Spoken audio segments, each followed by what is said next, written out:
Hello, welcome.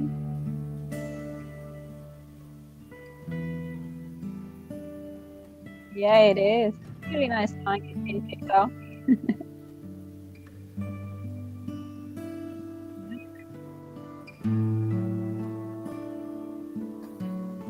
Yeah, hopefully we don't fall asleep, right?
Hi, everyone. Started. People can get settled. You know, there are a lot of people currently joining right now.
All right.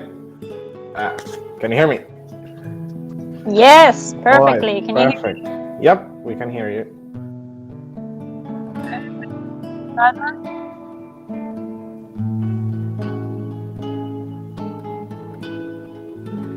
Hi, everyone. Thank you for joining. Hi. Okay. All right. Hello. Yes. I think we can start now. Yes. All right. Okay. Let's see. Hi, everyone. Thank you for joining. I see more people joining for every second. Hi. Okay. So let's start with the SDGs UNpacked, the Sustainable Development Goals. So I am Stephanie. I'm the GDSD from the Open University, and we got. And I am Yasin Mohammed Osman. I am the GDSC at University of Southampton. And me and Stephanie will be presenting today, hosting the event. So we're gonna immediately kick off by looking at the agenda first. So to get the interactivity going and to be less boring, we're gonna start with a fun icebreaker hosted by Alexandra and Bruce. After that, we're gonna go to a 1 minute description of 1 or 2 minutes description of how to make an impact through the Solution Challenge. And after that, we will immediately start our speaker, Stuart. We're gonna start the talk. And after that, we were gonna have 2 teams from the finalists from the last Solution Challenge, which is Simple AR and QRegister. And after that, we were gonna basically be wrapping up which the submission reminder and sharing some resources. And we're gonna present for you all the upcoming events in all the most of the clubs in the UK and Ireland. And lastly, the most fun part, we're gonna have breakout rooms and to have a more close-up chat with the finalist from last year.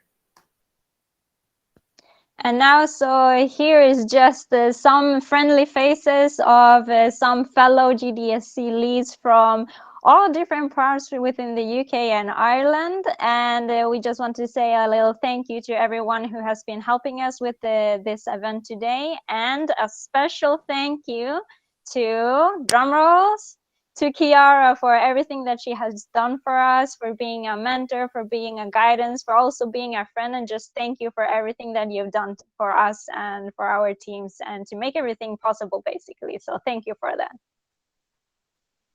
Yep, indeed. Thank you very much, Kiara, for everything. And now for the icebreaker time. I would like to invite Bruce and Alexander for the icebreaker. Hey guys, I'm Bruce. I'm the lead at Swansea. Alex, you want to introduce yourself? Yeah, I'm the lead of the Warwick Club, so thanks for coming, and let's get started then. Yeah, so we'll just kick off. If you go to the next slide, please, Yassine. Just to kind of get you all warmed up. So, faced with the choice for the rest of your life being locked into either macOS or using Windows on all your devices, what would you choose? Obviously, there's a lot of things to take into account. So just fill that chat. Let's see what you've got.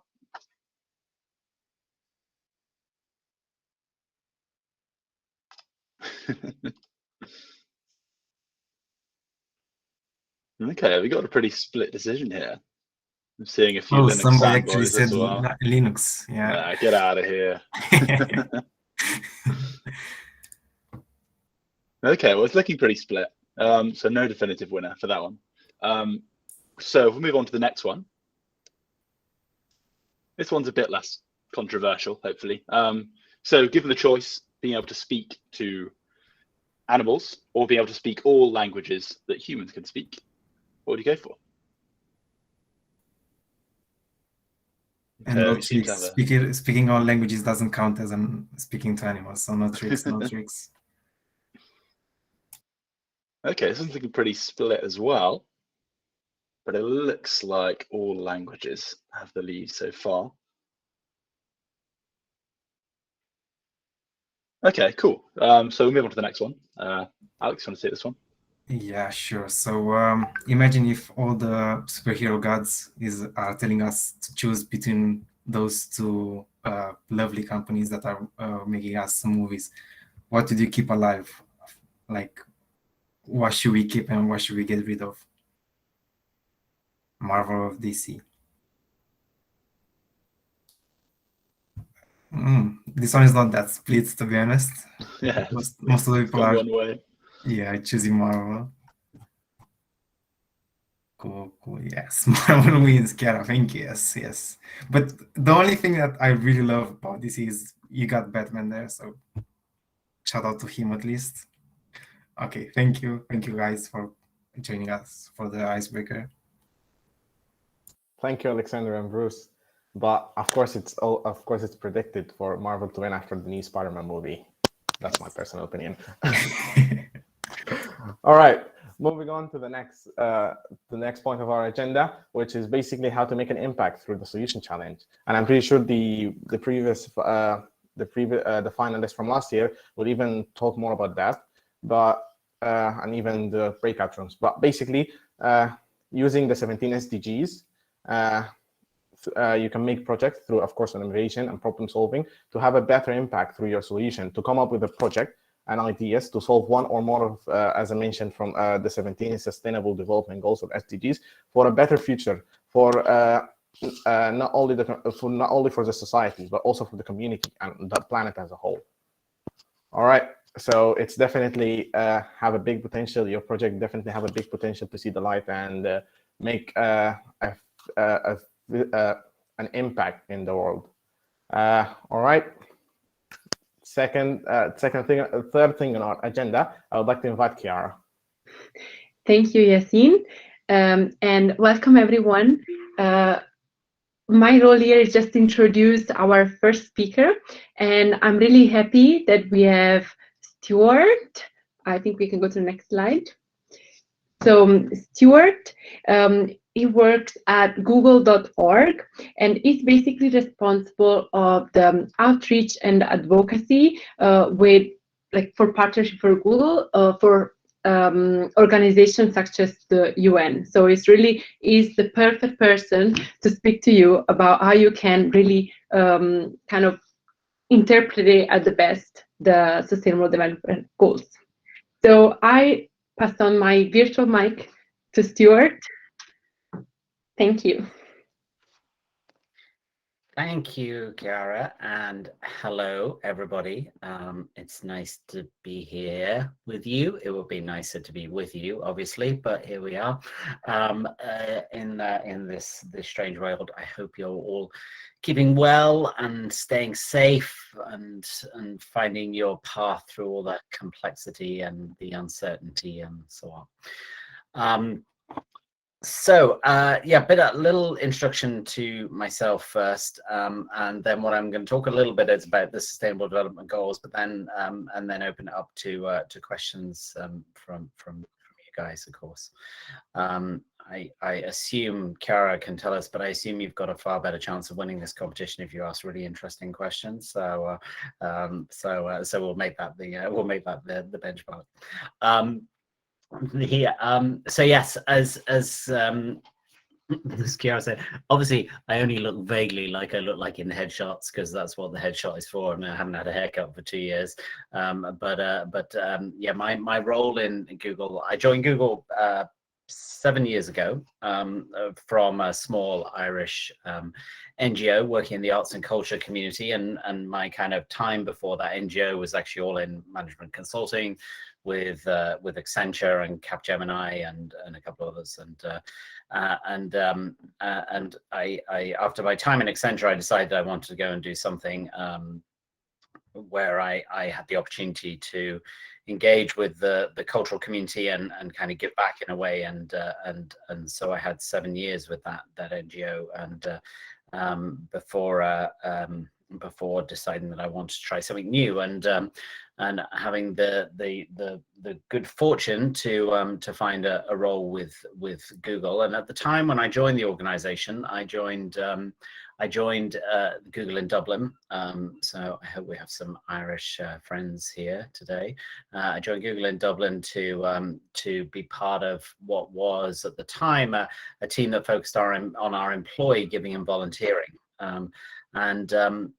Our employee giving and volunteering is huge. You know, when Google employees have a sort of pot of money that, as an individual, when I make a donation or when my colleagues make a donation to a charity, to any NGO actually in any field whatsoever, when I give money to them, Google matches that money up to $10,000 per year. So it effectively kind of doubles my personal giving capacity, and then when I volunteer my time, the organization kind of facilitates my volunteering and opportunities to work with organizations. And I made that change at the time because, as any of you may sort of who have got good eyesight may have spotted, I'm considerably older than most people in Google by some distance, and at the time I thought it will be kind of super interesting to join this business, which has a huge population of young people, and have the ability to help them think about how they might contribute and how they might make a difference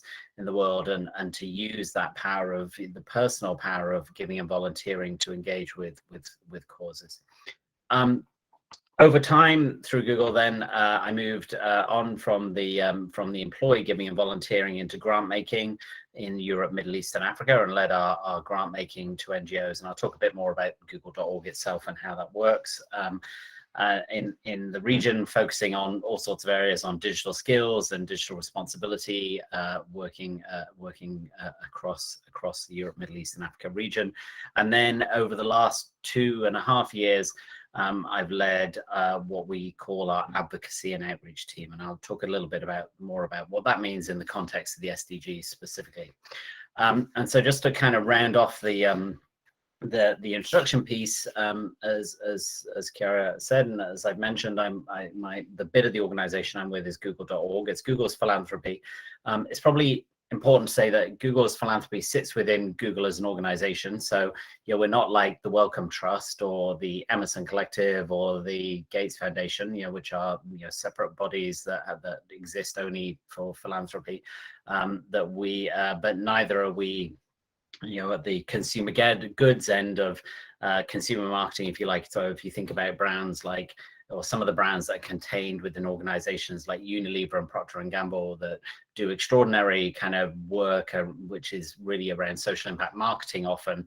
When I used to give this example, I used to say, they'll talk to you about how using soap might save lives. And of course, when I use that example, I used to do it quite flippantly, but of course, using soap really does save lives these days. And of course, in the developing world and in the global south, that has always been the case, where there are huge issues with hygiene and the spread of disease and so on. But of course, that's something we've all become very familiar with, as my poor sore hands are testament to. And we just announced last week, I mean, it's a big piece of Google. We just announced last week that 5 years ago we set out to give to disperse $1 billion in the next 5 years, and actually we just hit that 5-year landmark the other day, and we actually have given $2 billion to NGOs around the world over the last 5 years. So and Google.org was set up at the very start of the organization. So the founders, when they wrote the founders letter at the very beginning, set out to give 1% of net profits to NGOs around the world. And at the time that was 1% of nothing, and now obviously it's 1% of quite a bit. So I have, I guess it depends on what your interests are, but I guess I feel like I have one of the very best jobs in Google. My specific work and role is around outreach and advocacy. So providing money to NGOs is super valuable and important. And having run a small NGO, I don't have a lot of time for people who say, oh, the money's important, but there are all these other things. The money is really important. But actually making a stand on issues and advocating for issues, when you have the power of a brand and the power of a recognition, and you have a voice, as all of us know, that is something that's vital for us all to do. And we, at various points in our lives, we will have either experienced being empowered or disempowered, and we probably will have had the experience of how strong it can be when we stand up for an issue and we raise our voice in an issue, but also whenever in our lives we feel disempowered or under or excluded, that having somebody who is advocating for those issues that are important to you is incredibly important as well. So that is the context of who Google.org is and who I am. And to say, and as with all of us, I've been sitting in the corner of this room for the last years. One of the big ironies of my job is, one of my main parts of my job is how we turn up at major events, and obviously this is how we turn up at major events most of the time these days. So hopefully in the year ahead that will change. So moving on to the Sustainable Development Goals. So the Sustainable Development Goals themselves were established in 2015, and they really were packaged. Like the SDGs themselves. Yes, you're all many of you will be far too young to remember the Millennium Development Goals that came before them, and just to say, that I personally speaking, I think the framework and the approach is incredibly valuable. They are not a panacea. They are not a solution for everything. They're not the answer to everything. But I think I'll talk a little bit about why I think they're important. The Sustainable Development Goals, if you start at the very top level of the name, is significant in itself, because actually, if you look back at the Millennium Development Goals and what was formed part of that, you'll actually see that at the time, climate and sustainability very much took a secondary role in the MDGs. There was sort of very strong feeling at the time that we needed to address issues around poverty and debt, and that if we had to fix those things first before we got on to these broader issues. And of course, that was a narrow view of the world, to say the least. And while of course now I think there is a growing awareness and understanding of intersectionality and the implications of intersectionality, that you'll see that the idea in itself that you can address one issue to the exclusion of another is kind of ridiculous. The SDGs themselves are, it's a UN instrument. The UN as a body is incredibly important to my mind. Again, not all will agree on this, but as an organization, it's incredibly valuable and central. And it's obviously founded on the basis of peace, but it's founded as a multilateral environment where conversations between individual countries and governments and many stakeholders can happen in a coordinated fashion. And but one of the downsides of being the United Nations is that it can be extraordinarily hard to work with. It can move very slowly. Like all big organizations, there is a lot of complexity in that organization. And if you can imagine the task in itself of trying to navigate and negotiate something like the Sustainable Development Goals, it was a big task at the time, and and it ended up. I mean, the SDGs themselves are in some gigantic document that that I have not read, and I definitely wouldn't recommend any of you read unless you have an extraordinary amount of time and patience. And even then, maybe you probably can think of other things. And ultimately, the SDGs, as you see them today, and the sort of the wheel, which you'll all be very familiar with, and you've seen on the slides, is effectively a way of kind of trying to boil down a series of issues into a sort of recognizable brand and a recognizable framework and a set of topics and so on. And of course, even 17 is a lot, and there are, you can break them down even further into subgroups of poverty and equality and health and sustainability.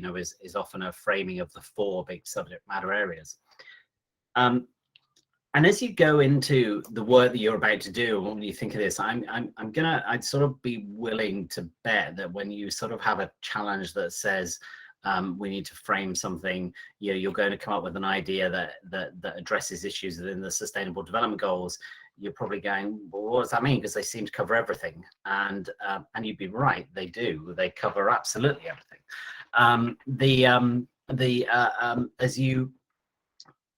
And that is both their amazing brilliance and also their greatest hurdle. So if I think about the example I often give is I've in my work, I will frequently myself, or working with some of our kind of Google's leadership, or my boss in google.org, the president of google.org, will frequently be engaging with other CEOs and political leaders and stakeholders from civil society, and talking about the context of these issues. We did a lot of work, for example, last year in google.org on goal 5, gender equality. My favorite goal, that if you don't solve gender equality, to my mind, you won't solve anything. It's if you're disempowering 50% of the world's population, that's not a great start to address all the other 16 issues that you want to tackle. And so when we did that last year, that's a huge amount of our focus. But the work specifically that we did last year on gender equality was around economic empowerment for women and girls, and that also is goal 8, which is around decent work and economic growth. So these things all coexist and they work within there. But the point of the point of this all, and it goes back to one of the icebreaker slides, is if you were going to choose whether you would like to be able to talk any language in the world, or whether you want to talk to animals, I guess ultimately what you'd like to be able to do is to talk to everyone, and for everybody to understand. And for me, the real power of the goals is that they provide a common language and a common framework. And one of the things that I observe, and it's one of the reasons that I've sort of become so engaged in them as a topic, is a couple of years ago, I was attending some sessions at the World Economic Forum, and I was looking at kind of other speakers and other people, and they were talking all about the goals, and we might have been talking about the work that Google.org was doing, but it never quite found its voice or its place, and this might involve some of the organizations and NGOs that we work with. And I guess what I realized in that was because within that context, people were using this common language and framework as a way to understand the work and the issues that they might tackle. So whatever idea, I mean, you'd be pretty hard pushed to come up with any idea whatsoever that you could not fit within one of the SDGs. So in a way, in terms of the challenge that you have set, I think that I would say philosophically, almost anything you can do could address those issues if you're thinking of it through a social impact lens. And really, that is the key bit, is what is the social impact lens that you're thinking of it through? Many of you will have heard there's kind of a throwaway comment that's made from time to time, and I'm not quite sure how throwaway it is. My boss often says it, is if you look at a lot of the apps and platforms that have been developed, you'll see that a lot of these have been developed by, people sitting in the West Coast of America who are trying to fix the things that maybe somebody else used to do for them at home. They want to get their laundry done, or they want to get a lift, or they want to get some food, or whatever, thing they can't do for themselves for whatever reason. Yeah, but and of course, lots of us use those services and they're important, but these aren't tackling the real issues that are sitting at the heart of society, because we can only fix the issues that we see. We can best fix the issues that we see in front of us. We talk, there's an amazing guy in America, a guy called Brian Stevenson, who runs the Equal Justice Initiative, one of the most amazing racial justice organizations in the world. And Brian often talks about the need to get proximate to a problem in order to address it. Like, you need to be next to it, need to understand it. Clearly that's not always possible, but being able to, that's why I love being in google.org, is, because actually we're often working with those people who are closest to the issue and the challenge, and to understand those, and that's where I spend a huge amount of my time, and our time is working with our grantees to make sure that they are supported to fix that. So we, use an example, we work with an amazing guy. He's amazing not only because of his work, but also because he's an engineer, and his name is Engineer, who runs a project in Uganda, which looks at air quality. Uganda has one of the worst levels of air quality in the world. This is his world. This is his life. Like, he lives in this. He recognizes that issue of not being able to move around, not being able to breathe properly, and he has used a platform that's kind of integrated AI and using very simple air quality monitors.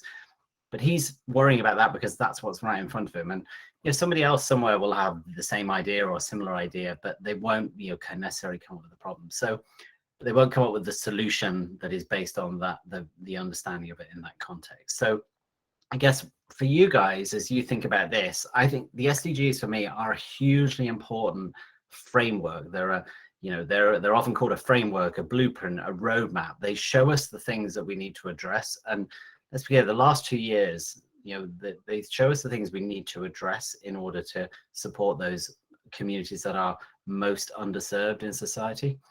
And the last 2 years have had, again, you guys, I'm sure will know this, that you have had entirely disproportionate effects on those who were already disadvantaged. Again, having spent a lot of time working on gender equality last year, I mean, the numbers are absolutely shocking. I spend a lot of my time with UN Women. The backward steps on gender equality over the last 2 years are heartbreaking, actually. The burden of care falling on women and girls, the exclusion from the workplace. There's an extraordinary stat in the US that net unemployment amongst men in the US is actually 0 over the last 2 years of COVID. And net unemployment for women in the US is huge, because actually so many of them have left the workplace in order to do that. So these things, there are targets, and we are a long, long way off them. They're a long way from being achieved. I personally feel that technology has a huge role to play in making sure that we make progress towards achieving the goals. Of course, there will be many areas where we will fall short of those targets, but the momentum and the direction is going to be important. And a lot of the work that we do looks around the application of AI in this context, and around accelerating solutions in order to achieve those targets that we need to do. And again, a lot of you will be aware from COP26, a lot of the discussions around net zero and what we need to achieve by 2030. And a lot of the conversation about that is about achieving that by 2030, and we will definitely get there, and we'll definitely use tech somehow. But I think the most interesting stories are a lot of stories that are coming from, often from smaller developers, smaller communities that are actually taking the measures to introduce themselves, taking the measures themselves that are actually making the change on the ground right now.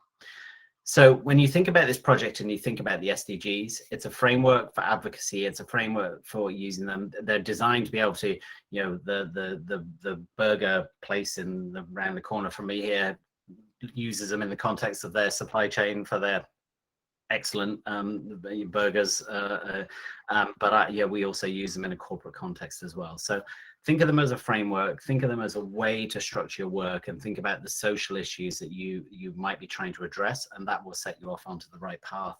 And don't get too caught up in the sort of mind-boggling breadth of them.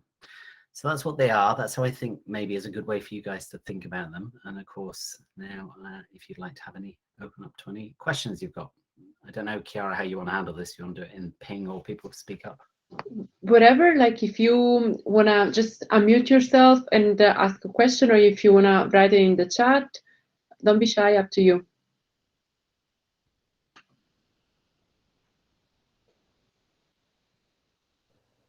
Anyone?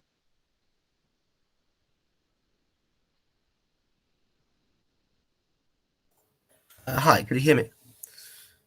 Yeah, we can. Yeah, I just wanted some explanation on the last SDG, which was about partnerships with corporations. How exactly does that play out generally? Thank you. Thanks, Lukman, for the question. So partnerships for organizations, just to clarify, do you mean that in the context of how Google.org does that, or how we think of partnerships in the context of the SDGs? So I was asking, for example, if somebody were to target that SDG as a target SDG that they want to include in that, what does that mean to them? For example, I feel you explained the gender equality one pretty well in terms of how you target that and what that means to target it as a solution and a problem. But I don't really get it in terms of solution and problem. Yeah, that's it. Yeah, cool. So I guess goal 17, the partnerships goal, is a catch-all within the catch-alls, I would say.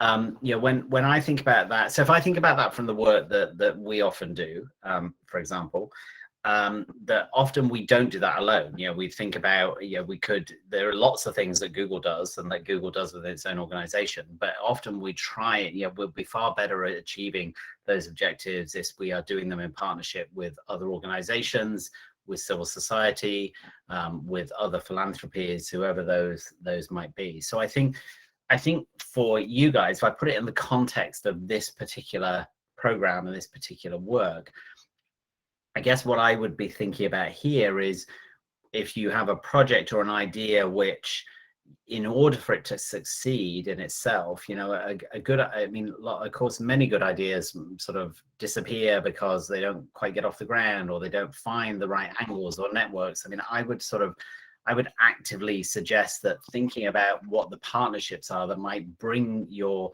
idea to life or bring it to the widest possible community is probably a good framework to think of it in this context. So when it might be that you have, because you have an experience or you have an idea that you I'm just trying to think of Zara. I spent some time last year with somebody who works on a digital skills training program. She's based in France.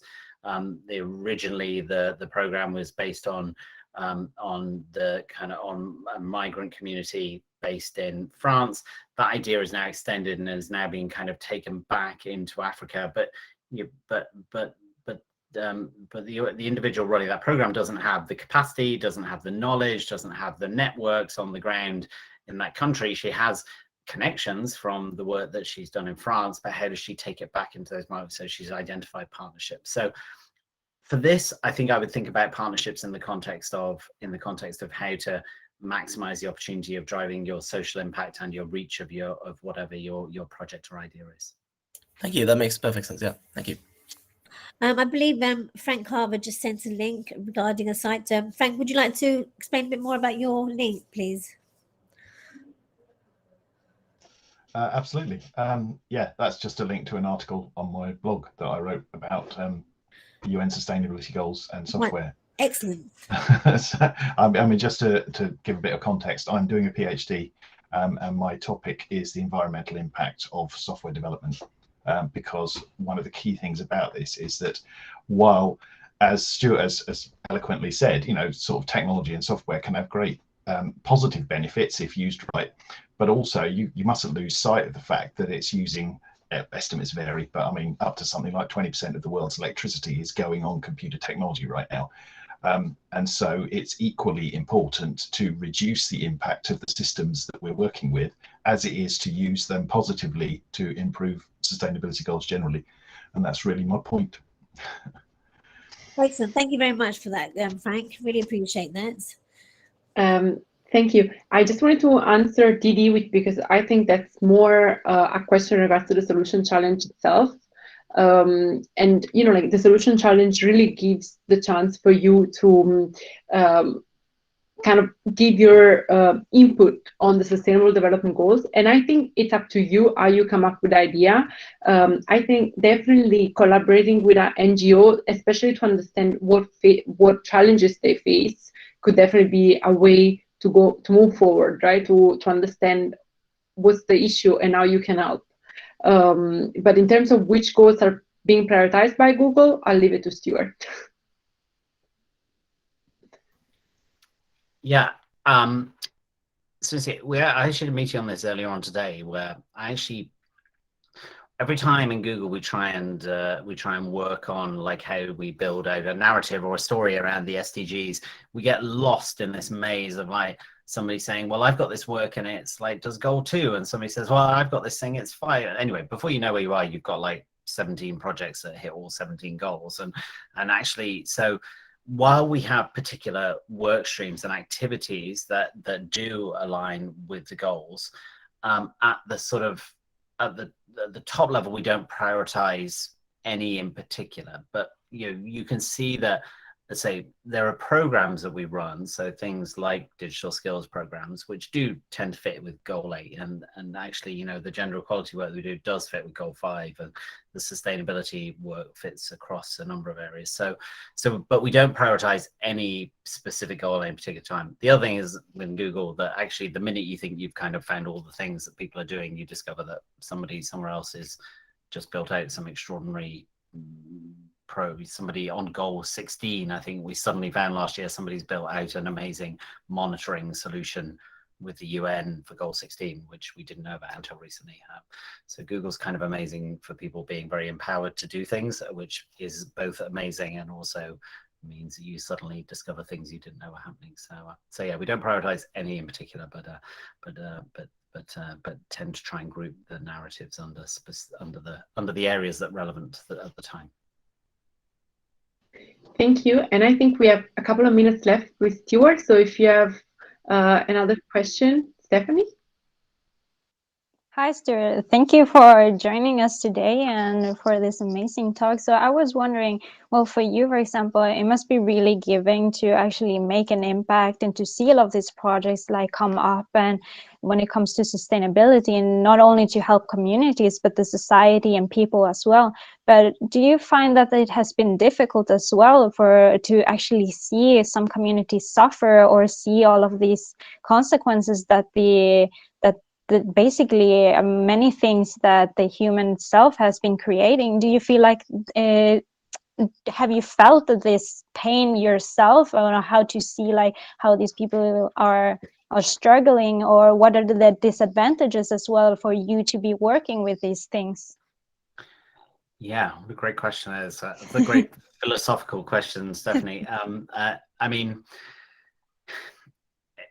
I guess in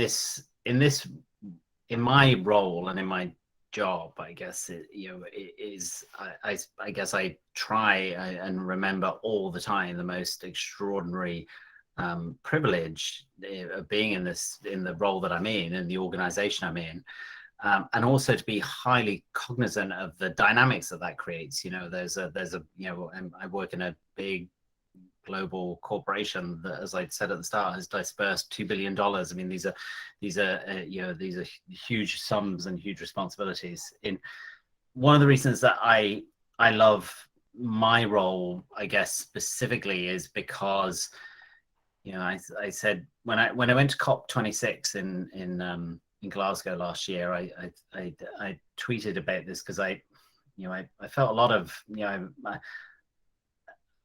I mean, I spent time with the protester in a personal capacity. I spent time with protesters at COP26.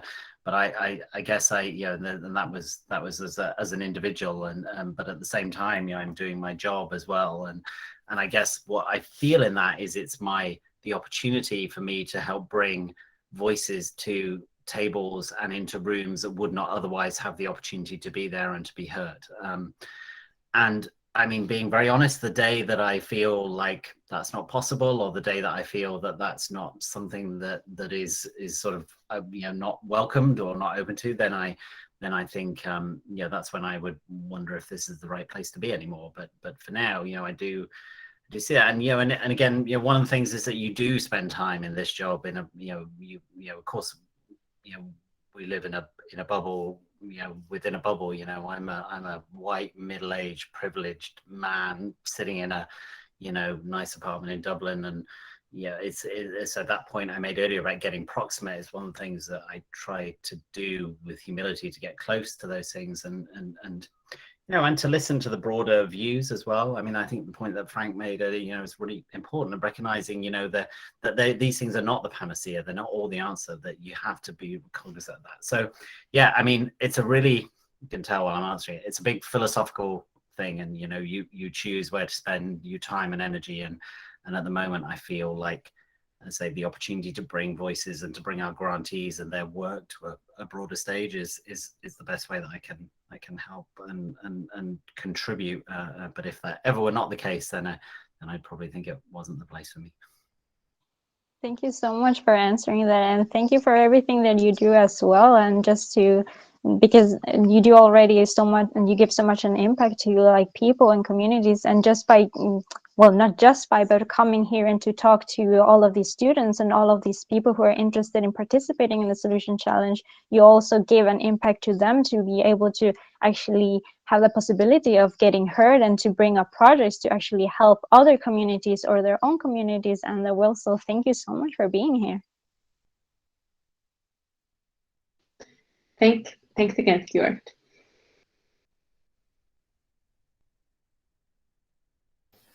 All right. I think thank you very much, Stuart, for the amazing talk and for being with us here. All right, moving on to the next part again. And just let me share my screen.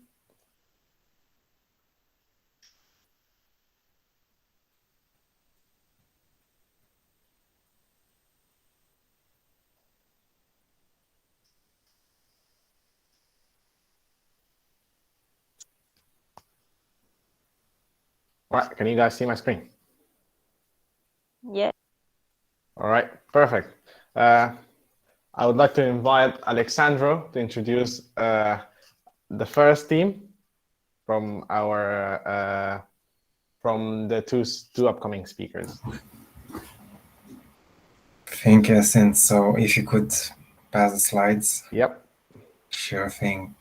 So with no further ado, Simpler AR, they're one of the top 10 finalists from Germany. They're all students of the Technical University of Munich. So pretty tough. Yeah, Vivian's, hey, pretty tough university, and they've worked on a solution using machine learning in order to teach you how to present and how to be more aware of your body language. So probably they'll talk a bit more about their solution, and yeah, enjoy it.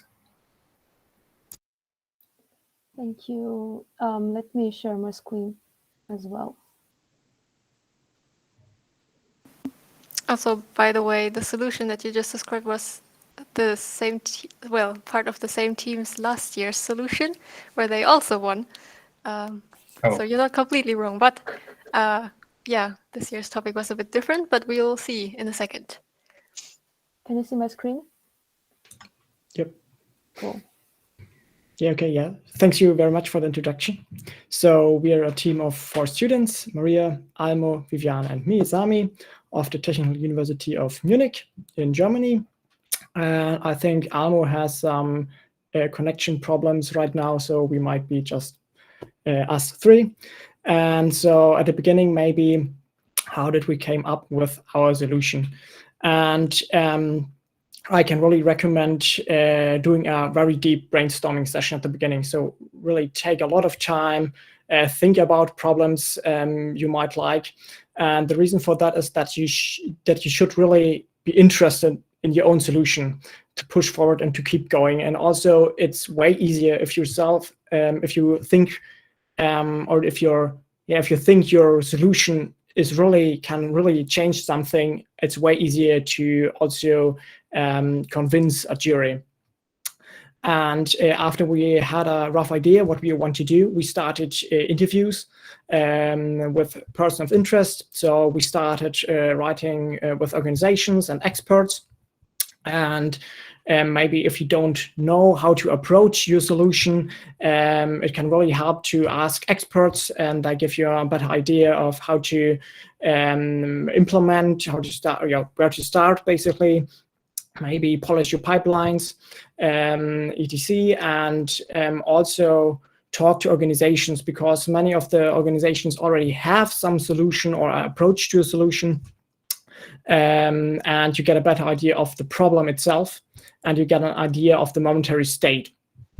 And it also helps you to get an idea where your solution can maybe help the organization to get better, or to solve the problem. And at least for me, it was really important to talk directly to your target group. In our case, these were disabled people, because it really helped me stay motivated. If you get direct feedback, understand their problem, it really helps to see how they respond. And most of them will respond positively, so will be excited to use your solution. And it keeps you going, basically. And it also helps you to get a deeper understanding of the problem. Can they even use the app how we intended them to use it? And so please talk to your target group if you have one. And so maybe that's basically how we came up with our idea, Simple AR. And because I think you just started your solution challenge or started brainstorming, we will give you some tools which can help. The first one is Miro. It's basically, they're all free, by the way. And so Miro is a tool which you can use for brainstorming. You can create mind maps, flowcharts, etc.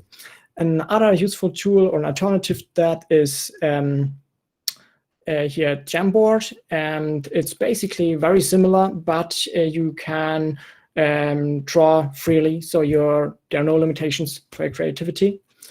Then for organization, you can use Notion. Notion is very nice because you can create roadmaps. You can use it for your documentation of your code. You can also do mood boards. You can basically do everything with it. And especially if you split your team into sub-teams where you focus on different things, Notion is very nice. So the next one, of course, is Google Docs. Use Google Docs because everyone at the team can share, access, and work on documents. So everyone is still all the same on the same page. And also very useful is Trello. Trello is also for creating roadmaps, creating tasks, assign tasks, different people. And so you have all the time overview on your project. All right, thanks, Sami. Some more tools we have used for designing. So once you're done with your brainstorming, you want to maybe brainstorm about the design of your solution. And so we used Figma for this, and Figma is a really easy to use tool that can basically emulate your app. What we also use for communication are the tools that you probably already seen a lot last year. Mainly we use Discord because we can create channels and voice channels there. So that was really helpful for our team. Then for code sharing, yes. I mean, most of you probably know GitHub, but if you don't, if it's your first project, GitHub is a really good way to share your code so that you're always up to date. And also, if you do some mistakes, you can just reverse it. So that's it for the tools. I hope you could use some of those. Now let's jump into our project. So as you know, our team is Simple AR, and we did an AR app for functionally illiterate people that can translate any text of any form into plain language. So just an explanation, functionally illiterate means, that you are able to see, or you are able to read, but you have difficulties understanding difficult sentences. But yeah, this video hopefully will explain that. I hope you can hear it though. Okay, no, I don't hear anything, sadly. Anyways, I can just yeah, you can share the link and we'll send it off on the chat. Okay, yeah, we'll share the link on the chat. Then I'll explain. Basically, what you can do is that we made an app that is in AR, and then you can take a photo of any text that you want, and our app will recognize the text in it and send the text to our backend, which is Google Cloud. And there we use natural language processing to basically translate complicated sentences with complicated grammar and words into a pretty plain language or simple sentence structures, so that anyone who is functionally illiterate can understand that. And that really helps with people who maybe don't know the language very well, or maybe they have cognitive disabilities. I mean, that's 1 in 7 people. That's a lot of people. So yeah, that's our solution. Go watch our video if you want to. For the Solution Challenge, you will have to submit a 2-minute video of your solution as well. That's so yeah, that so was much. Wonderful. Thank you. Great. Really good. So I think we just here, have a minute left for you. Thank you. Okay, thanks. We have here our tech stack, just for you to know what our app was built like. It doesn't mean you have to do it the same way, but yeah, this is just one example what a Solution Challenge submission could look like. First of all, we have our front end and a back end. We split everything into 2 teams, into 2 parts, because we could also split our team into 2 parts. And that was really useful because of like time constraints. You can really work in parallel, and one team can work on one thing and the other team could work on the other team at the same time. So I would really recommend thinking about your system design first, and then splitting the system into parts that teams can work on in the same time. So on the front end, we used Flutter to basically take the images, and from the images we can use MLKit, which is a Flutter integrated package, to extract the text from this image. The text is then sent to our backend, where we set up a Google Cloud project. If you want credits, as we discussed before, you can apply. And this Google Cloud project then does some pre-processing. We use the OpenAI API, which is GPT-3 in specifically, to translate our text into a plain language text. And then we do some post-processing so that we have it in the format that we wanted. And then we have our simple text. And this simple text is then sent to our front end so that we can compute the positions and the size of the text and show it as AR overlay on our actual photograph text. This is really interesting. Is that the link in there? Sorry? Is that your link for your YouTube where you just showed us? It's already in there. Sami sent it. Brilliant. Thank you very much. Thank you. Thanks. Thank you, Ivana. You will all be able to also talk a bit more about your project in the Q&A section in the breakout rooms. We now have to continue. Yassine? Yeah, I will just quickly say what we learned during this project. So first of all, as Sami already mentioned a couple of times, a good brainstorming session is really necessary, because you really want to make sure that your idea is really focused on a specific group of people, because it's much easier to find a solution for a specific group of people instead of a really large group of people. With a specific group of people, you can really have some people who will actually use your solution. Also, we learned that we have to gain valuable input from experts, because they helped us, for example, bring our solution to the next level. We talked with an ML expert, with a professor, I think, and they gave us a lot of feedback about our ML pipeline and how to improve it. Also, it's really important to interview stakeholders, because those people, they know best what problems they have in their own specific field, so they can tell you a lot about their problems, which you can iterate upon. And also, don't forget that there are a lot of unsolved problems that we usually don't see. So I think this mostly appeals to the brainstorming session. Again, it's really good to just interview people, and it doesn't matter from which field. It's just good to interview them because they know their field the best, and they can really provide you with some problems that you may not see on the surface at the first time. And about tips and advices that we would have is just ask for feedback and improve. This is how we did it. We did an MVP from our solution, and we talked with the stakeholders and received some feedback on our solution, and were able to integrate it. Then talk to experts before finalizing your idea, because again, they can help you to improve your solution as well. Also, like we mentioned a lot of times, be very specific with the idea and make sure your product is actually needed. And don't forget to focus on important problems. And that's also a crucial part, because when you start to program, you will find a lot of different problems appearing, but you have limited time. So it's best to focus on really important problems and to define them, and then just like have a really good MVP that you can maybe submit. Also try out new technologies. That's what we did.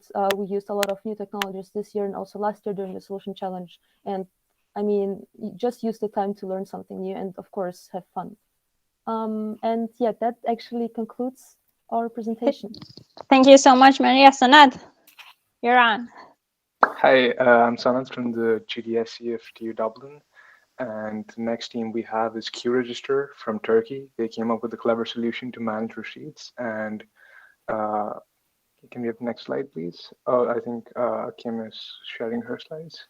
Yep. Okay. Thank you so much. Please take it away.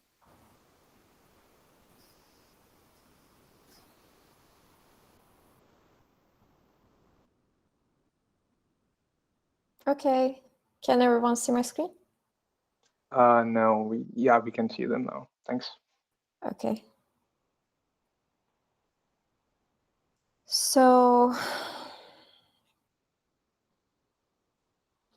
hello everyone. Thanks for having us. Humeira? Of course. My name is Humeira Budur, and I'm one of the team members of QRegister. I was involved with the coding process and the design of the screen. I also actually was the founder of the idea for QRegister. And QRegister is simply a digital receipt system that eliminates the usage of paper receipts and thus makes the whole process of buying things and receiving a receipt more sustainable. Yes. And my name is Alkan Nameke. Thanks for having us again. We are from Middle East Technical University. I'm an electrical engineer. And I worked on the UI UX, the video and everything you see on the display screen with the QR. And I also worked on some codes for the inventory on the back end. And today we will be talking you about our journey with Google Solution Challenge. And also we will be giving you some tips and tricks to get into top 10 that we thought was useful for our success. So let's start. Here is our video. I hope it will have some sound. Welcome back to QRegister. Do you have any sound? Yes. Yes, there's sound. That's great. QRegister, the register of the future. Our team consists of curious, aspiring engineering students driven to save the planet and improve everyday life with technology. Did you know that the majority of people think that paper receipts are obsolete? According to our survey of hundreds of respondents, most of the users think that paper receipts are ineffective, outdated and hard to keep track of. Moreover, for paper receipt production, masses of trees are cut down, multitudes of water and oil is wasted, excessive amounts of carbon dioxide and solid waste is generated. Keep in mind that these data are for each year in the United States only. Imagine the vast amount of damage paper receipts are causing all around the world. Moreover, 93% of paper receipts are unrecyclable and composed of harmful chemicals which cause diseases including cancer. What if there is a simple solution by using only QR codes? To save our trees, our planet, our home. Introducing QRegister. Our screen is based on Raspberry Pi. It generates QR codes for the purchase according to the inventory files. These QR codes contain all the data in an encrypted form where we use the special hashing system to store data in one string. The QR code is then scanned on our mobile app developed with Flutter, which enables us to build our application faster and create a beautiful UI UX design. QRegister automatically scans the QR code and asks for confirmation. After the scanning is complete, receipt details will be on the profile page, listed by dates and labeled with supermarket icons for glancing through quickly. The swipe action archives receipts for easy access. QRegister continues functioning successfully in offline mode. We store the encrypted receipt data in the local storage, and once you connect to the internet, we transfer it into Firebase. We upgraded by integrating a barcode scanner, which scans items rapidly. We want QRegister to be effortlessly implementable globally, so as an alternative, cashiers can also connect a webcam to scan barcodes. In the future, we will use the camera to recognize the items without scanning barcodes. Lastly, we are honored to announce that QRegister was selected to be supported by our university. It is anticipated that our first register will be open in our college's merch store and meet users in the summer of 2021.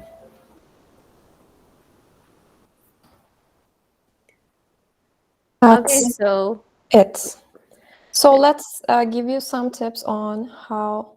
Wait a minute, this just canceled. Yeah, okay. Wait, let me share my screen again. Now it's full screen. Yeah, it's good now. Okay, so this is QRegister's checklist. This is just special for you guys. We wrote this for you. What did we do to get in top 10 for Google Solution Challenge 2020? So these are some hacks and tips for you to get going. So firstly, we brainstormed ideas on globally useful projects. This means that we sat down the whole DSC Metu in my university, and everyone just said some random ideas. It was like really, it was on Discord, and we just split into various brainstorming groups, and then we just changed groups and discussed on those ideas and just build up on it. It was really the idea for QRegister. When I like submitted it to the group, everyone added something else. Like I first said that it should be done with Bluetooth so that many people could use it, and then someone said no, we should use QR codes since people are now used to it due to COVID, so let's just use that. And then Alcom added something, then Deniz added something, and that's how QRegister had the final stage it had. Yeah, and then we conducted a survey. This survey was really inclusive. So we had all occupations, all ages. We literally sent it to everyone we know from WhatsApp groups. And after that, we were sure about our idea on why paper receipts were obsolete, why everyone was having trouble tracking down their purchases from months ago, or when they wanted to return something, they couldn't find the receipt. And they were really harmful because they are literally coated with plastic. They are a little bit shiny if they look at it. And those plastics are really harmful for you because if you touch it, like upon human skin contact, they are absorbed through your skin. So they cause many diseases, including diabetes, cardiovascular diseases, premature puberty, and also cancer. Some types of cancers are induced by those BPA chemicals. And after the survey, we continued our journey. So we had something like a boost during our process of building the project.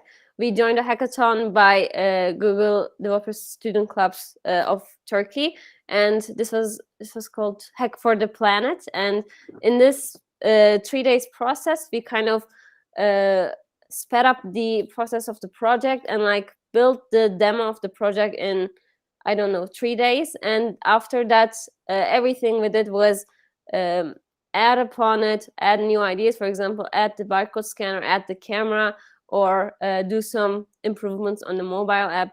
And like joining the hackathon really set us on track and like made sure that we were able to submit our solution in time. So if you can find any hackathons in your area, please do join them because this was really valuable. We literally had QRegister up and running, the first prototype, in 72 hours. And after that, we just did some improvements. We just added some features and it was really beneficial. So do join a hackathon. And then we planned ahead of time because consistency is over intensity when you are doing a big project like this one. So when we were doing the project after the hackathon, we had just some small steps left. And what we did to balance our academic life and the project was to focus on our studies in the weekdays, and on the weekends, like when the classes were finished on Friday, we literally would sit on Discord group and start working on QRegister. So all of our weekends were for QRegister. And this really helped us not cram the project in a few days, because if you do try to cram your project in a few days, in a short period of time, that will be really hard for you to get a really professional looking, nice project up and running. So the next thing we did, of course, after deciding on the idea, was to contact sponsors for financial aid, because we were using tools like not just online tools, or we weren't just coding, we were also using hardware like the Raspberry Pi screen, the Raspberry Pi itself, and those are relatively expensive components for someone. At least in our country, it's a little bit expensive in comparison to other countries. So we contacted sponsors for financial aid, and thankfully our school and one tech company helped us in buying those components. And yeah, if you also have the similar issue, you can really start contacting sponsors right now. And I think they respond in a positive way if you really explain yourself to them. Yes. And another thing you should do is you should pay great attention to user experience, because at the end you are doing this project for someone's use, and what users want is what you should be doing in your project. So your developing abilities should be connected to what users would like to see in that application, what users would like to have as a feature in your project. So pay great attention to how you can include as many users as possible into your project.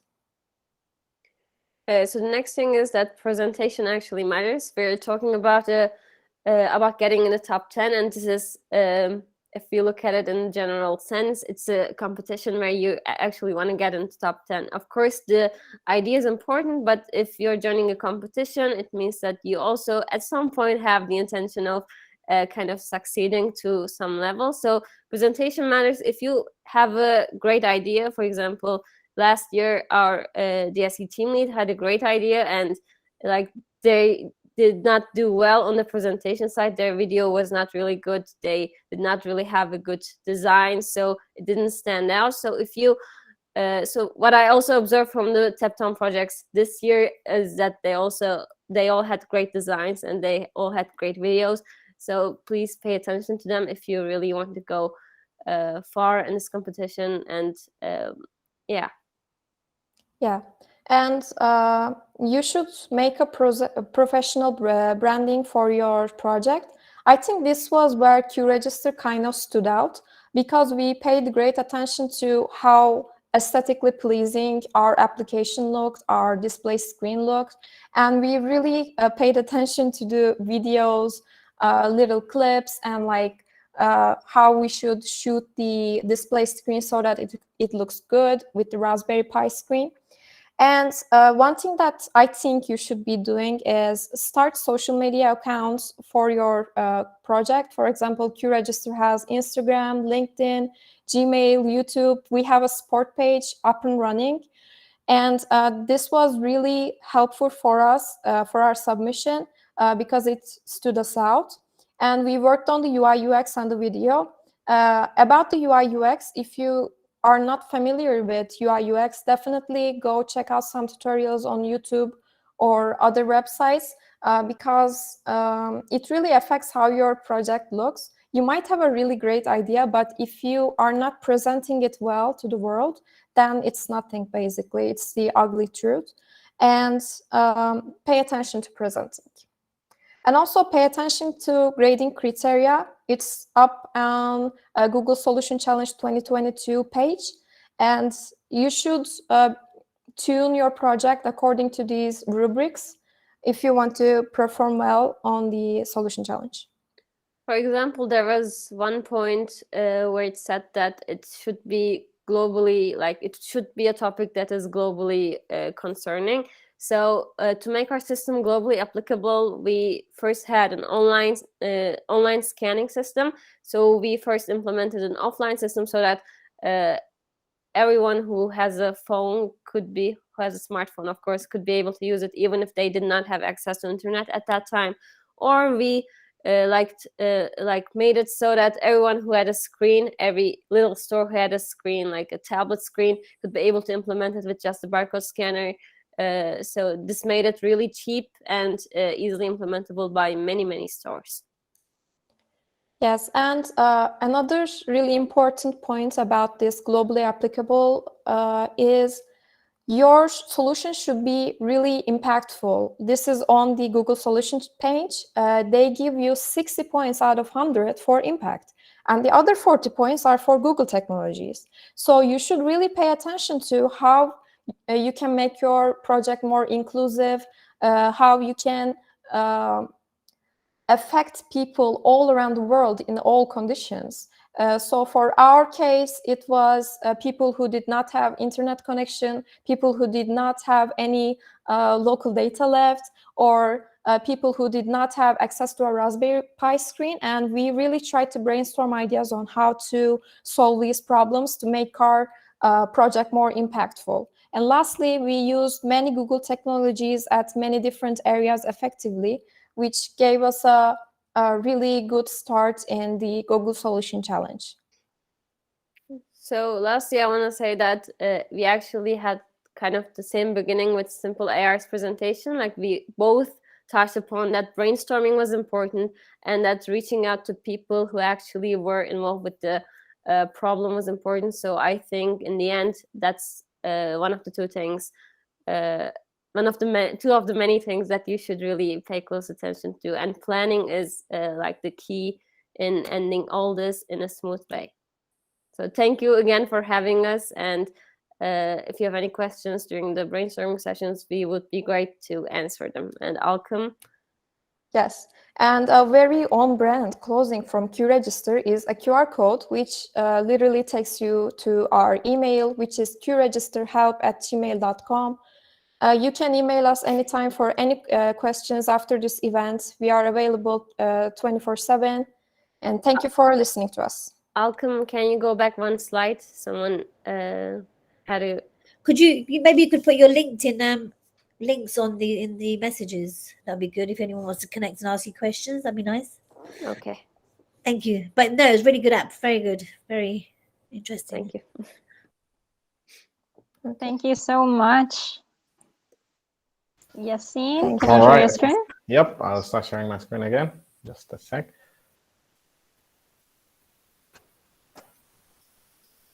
All right, can you see my screen? Yes. All right, perfect. Thank you very much, QRegister and Simple AR, and for the inspiring talk and indeed for the amazing projects. All right, welcome we've back. already done that. All right, moving on. Since we're nearly close to wrap up the event, we would like, after hearing those inspiring projects, hopefully you guys are encouraged to apply and participate in the Solution Challenge. So please don't forget to register and submit your project between the 15th of March to the 31st of March. Here's the QR code, which leads immediately to the form. And then those who moderate in the chat, I'm also sure they will drop the link on the chat if you want to access it immediately. And we also would like to introduce one thing, if you still didn't hear about it, which is our Discord channel, which is a place for you to always stay updated regarding everything about the Solution Challenge. And if you're also interested in forming teams with students from different universities, get help from us as leads around the UK and Ireland, all of that, you can find all of this help in this QR code. So please join, make sure to join. There will be a lot of exciting activities going on the Discord server in the upcoming days. And I'm pretty sure those who have entered the chat will drop the link in the chat if you don't like not to scan it. All right, perfect. But wait, before we go to the breakout room, Stephanie have something to introduce. Yes, please, before we go into breakout rooms where you can ask your questions to the teams and talk to them a bit about their work and what they've been doing, Here you can scan the QR where they will send you to upcoming events, and you can see different events happening in the GDSC platform from different universities. They have everything from speaking sessions to workshops and different workshops to prepare you for the Solution Challenge. So check that out, and it will really help you out in order to just come up with projects, brainstorming, and even form teams. So check them out. Yes, and now we should go to the breakout sessions. And well, thank you everyone so much, and you will be able to ask your questions to the teams. And thank you for joining this session, and thank you to Stuart and both teams, and thank you to Jacine, my co-presenter today, and Kiara, and just everyone. So. And good luck with the Solution Challenge. Yes, good luck with the Solution Challenge. The breakout rooms. Yes, go to the breakout rooms, everyone. All if you have any questions, just head into those, and they should be available right now, and you can ask questions to Alkin. I just need 1 minute to set them up. Okay, perfect. Thank you, Kara.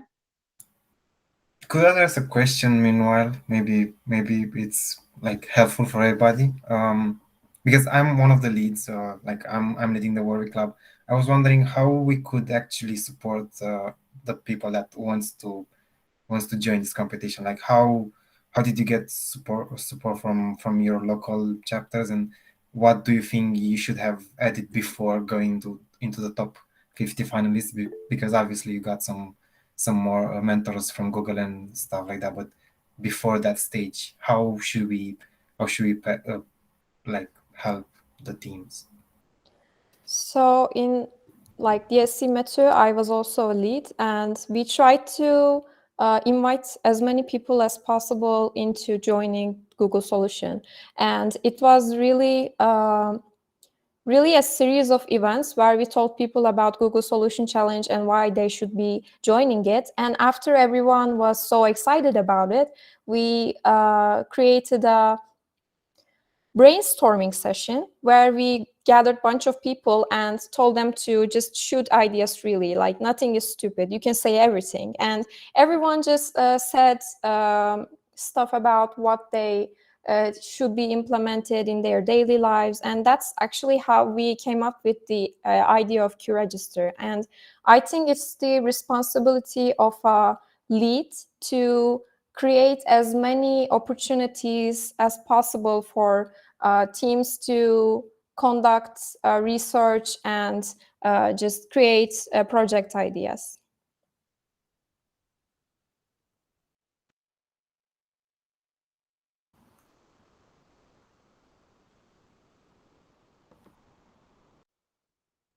All right, perfect. I think the breakout rooms are up and running. If you still haven't joined, there should be a pop-up. Please press join. If you press cancel, you can find a yellow bar at the top where you can press join to join the assigned breakout room to you. Good luck and have fun.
I think everyone's in the breakout rooms right now, right?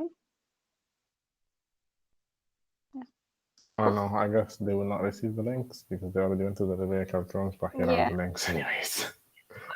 I think they can see it if they go back. If not, they can ask them in the breakout rooms. You had something to do, right, Jessine? Yep, I need to head off. I will just drop the links on the breakout rooms assigned to me, and I'll head off after that. So I'm probably not going to meet you guys again. Bye-bye. See you later. Well done. Yeah. Thank you, everyone. Bye. might be a good idea just to remind the Turkey guys, the guys from Turkey who have done that QRegister app, to just put their LinkedIn links in, because it'll be really helpful for the other guys who want to join. We'll do the Solutions Challenge. Yes. Are you the one monitoring the chat, Monica? Yeah. Are you the only one? I don't. There was someone else joining me, but I don't know who it was. I can't remember actually. I think it was even if we cannot, I think it's hard to catch up there right now because they're split it into breakout rooms. Yeah. So we can contact them maybe after the event and email it out. Yeah. For those who have the tickets, so it shouldn't be an issue. All right, bye guys. No, well done all. If it's anything, just send me a message on WhatsApp. I'm currently on my phone, so I'm just going to leave. But if anything, just shoot me a message, okay? Same. Anything if I cannot offer. Well done, Justine. Well done for you too, Stephanie. Bye. Bye. Bye.